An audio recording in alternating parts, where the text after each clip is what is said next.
जय मिथिला जय मैथिली। हम श्वेता झा आ एकटा गौरी पूजन के गीत लऽ के एलहुँ हैं। सुनू, लाइक करू, शेयर करू और सब्सक्राइब नहीं केने हैं सब्सक्राइब कर देबै।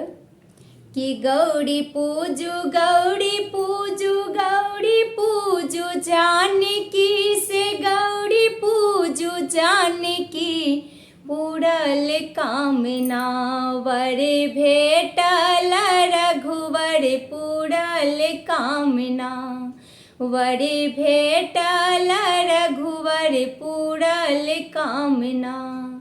गौरी पूजू गौरी पूजू गौरी पूजू जानकी से गौरी पूजू जानकी पूरल कामना वर भेटल रघुवर पूरल कामना। तीन आसन लए गौरी हमें पूजब तीन आसन लए गौरी हमें पूजब। ओत आसन सिंहासन कमल लयन ओत आसन सिंहासन कमल लयन। गौरी पूजू गौरी पूजू गौरी पूजू जानकी से गौरी पूजू जानकी पूरल कामना वर भेटल रघुवर पूरल कामना। तीन जल लए गौरी हमें पूजब तीन ही जल लए गौरी हमें पूजब। ओत गंगा यमुना त्रिवेणी लयन ओत गंगा यमुना त्रिवेणी लयन।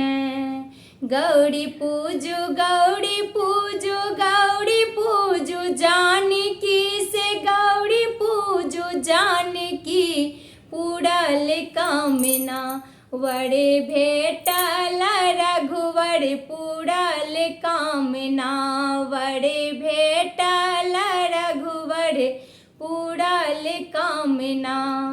तीन ही फूल लाए गौरी हमें पूजब तीन ही फल फूल लाए गौरी हमें पूजब। ओत बेली चमेली गुलाब लयन ओत बेली चमेली अड़हुल लयन। गौरी पूजू गौरी पूजू गौरी पूजू जानकी से गौरी पूजू जानकी पूरल कामना वर भेटल रघुवर पूरल कामना वर भेटल रघुवर पूरल कामना। तीन नैवेद्य लाए गौरी हमें पूजब तीन ही फल लाए गौरी हमें पूजब। ओतने नारंगी अनार लयन ओतने नारंगी अनार लयन।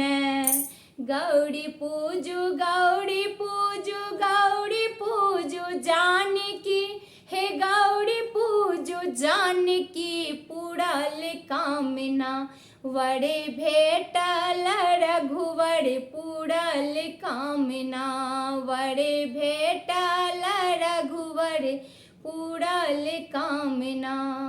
तीन सिंदूर लाए गौरी हमें पूजब तीन सिंदूर लाए गौरी हमें पूजब।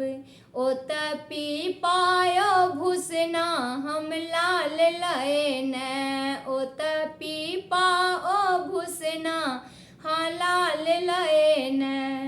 गौरी पूजू गौरी पूजू गौरी पूजू जानकी से गौरी पूजू जानकी पूरल कामना वर भेटल रघुवर पूरल कामना वर भेटल रघुवर पूरल कामना।